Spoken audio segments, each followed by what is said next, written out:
গতকাল মালদার হবিবপুরে তৃতীয় দফার ভোটের ডিউটিতে এসে আক্রান্ত হতে হয় শিলিগুড়ি মহিলা থানার আইসি। মহিলা থানার আইসির মাথা ফেটেছে, ইটের ঘায়ে আহত হয়েছেন এক মহিলা এএসআইও এবং জনতা পুলিশ খণ্ডযুদ্ধে কয়েকজন গ্রামবাসীও আহত হন বলে অভিযোগ। সেই মুহূর্তের ছবি আপনাদের সামনে রেখেছি, যখন জনতা পুলিশ খণ্ডযুদ্ধে দুই পুলিশ আধিকারিক তারা আক্রান্ত হন, অন্যদিকে কয়েকজন গ্রামবাসীও গুরুতরভাবে জখম হন। আজ সেখানে ঠিক কি পরিস্থিতি জানতে সরাসরি কথা বলে নেব। আমাদের সঙ্গে রয়েছেন প্রতিনিধি করুণাময় সিংহ। করুণাময়, গতকালকের যে ঘটনা হবিবপুরে, তারপর এলাকার আজ ঠিক কি ছবি দেখা যাচ্ছে?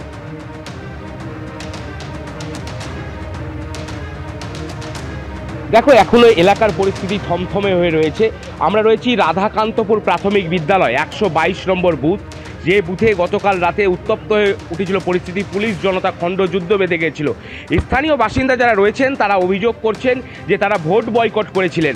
এই বুথে পঞ্চায়েতেও তারা ভোট বয়কট করেছিলেন এবং লোকসভা ভোটেও তারা ভোট বয়কট করেন। কিন্তু বিকেলের দিকে হবিবপুরের বিডিও অংশুমান দত্ত তিনি নিজে থেকে 3 জন বহিরাগতকে নিয়ে এসে এখানে ভোট করান। এই বিষয়টি তারা জানাজানির পরই গ্রামের বাসিন্দা যারা রয়েছেন তারা অভিযোগ যে ভোট করার পর জানতে পারেন তারা, এবং তারা দাবি করেন যে কারা ভোট দিল সেই বিষয়টি তাদেরকে দেখানো হোক। কিন্তু এরপর সন্ধ্যে নাগাদ যখন ভোট কর্মীরা এখান থেকে বেরোনোর চেষ্টা করেন, বিডিও এখানে উপস্থিত ছিলেন, সেই সময় গ্রামের বাসিন্দারা ঘিরে ধরে বিক্ষোভ দেখাতে আরম্ভ করেন এবং তারপর পরিস্থিতি উত্তপ্ত হয়ে ওঠে।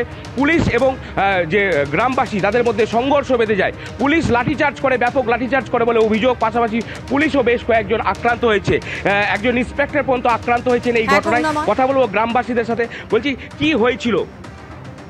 আমাদের ভোট বয়কট হয়েছে 2 বার, এই পঞ্চায়েত ভোট আর এই যে বিধানসভা। আমরা বলছি রাস্তা না হবে, ব্রিজ না হবে ততক্ষণ আমরা ভোট দিব না, এইটাই আমাদের। তার মধ্যে আমরা ভোট বয়কট করেছি সকাল 5টা 5:30। সন্ধ্যার সময় কি হলো? সন্ধ্যার সময় আমাদেরকে যখন ভোট দিয়ে বাহির হলো বিডিও সাহেব নিজেই, তারপরে একদমই রাস্তা এবং সেতুর দাবিতে তারা ভোট বয়কট করেন এবং তারপর সেই ভোট করাতে এলে পুলিশকে ঘিরে একেবারে বিক্ষোভ দেখান। উত্তপ্ত হয়ে ওঠে পরিস্থিতি এবং তারপরের ঘটনা আপনারা জানেন। এখনকার মতো ধন্যবাদ জানাই করুণাময় তোমাকে।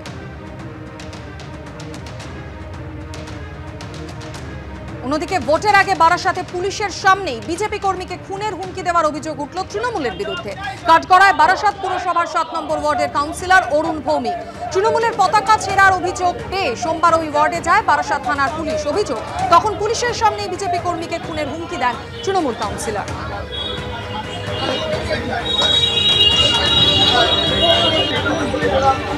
চোখ রাখবো আবহাওয়ার খবরে। টানা তাপপ্রবাহের পর বাংলায় স্বস্তির বৃষ্টি। আজও বজ্রবিদ্যুৎ সহ বৃষ্টির সম্ভাবনা রয়েছে। ঠিক কোথায় কোথায় রয়েছে এই পূর্বাভাস জানবো, কথা বলবো আমাদের প্রতিনিধি ঝিলম করঞ্জয়ের সঙ্গে। ঝিলম, কি জানতে পারছো আলিপুর আবহাওয়া দপ্তর সূত্রে? অন্যদিকে এই স্বস্তিদায়ক আবহাওয়া আর কতদিন বজায় থাকবে? একদম আবহাওয়া দপ্তর সূত্রে যেটা বলা হচ্ছে যে এই যে বৃষ্টি, বজ্রবিদ্যুৎ সহ বৃষ্টি, কালবৈশাখী, এইসব পরিস্থিতি আগামী শুক্রবার অবধি বজায় থাকবে এবং তারপরে তাপমাত্রা আবার বাড়তে পারে। তবে এই মুহূর্তে যেটা সবচেয়ে গুরুত্বপূর্ণ বিষয়, বজ্রবিদ্যুৎ সহ বৃষ্টি দক্ষিণবঙ্গের প্রায় সমস্ত জেলাতেই আজকে হবে এবং কলকাতাতেও সেটা হওয়ার সম্ভাবনা রয়েছে।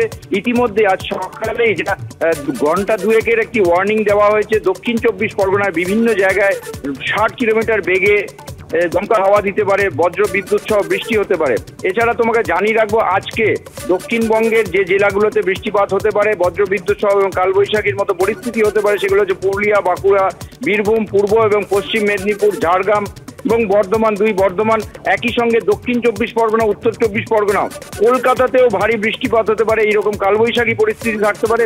আবহাওয়া দপ্তর আজকেও সতর্ক করেছে মৎস্যজীবীদের, তারা যেন সমুদ্রে না যায়। এবং আবহাওয়া দপ্তর থেকে আরো একটা বিষয় বলা হচ্ছে, কালবৈশাখী বা এই দমকা হাওয়া, ঝড়, বজ্রবিদ্যুৎ সহ বৃষ্টিপাত যখন হবে তখন যেন সিকিউর জায়গায় থাকে, অর্থাৎ গাছের তলায় যেন না থাকে, যেন বিপজ্জনক বাড়ির তলায় যেন না থাকে, সেই সব বিষয়েও আবহাওয়া দপ্তর সতর্ক করেছে।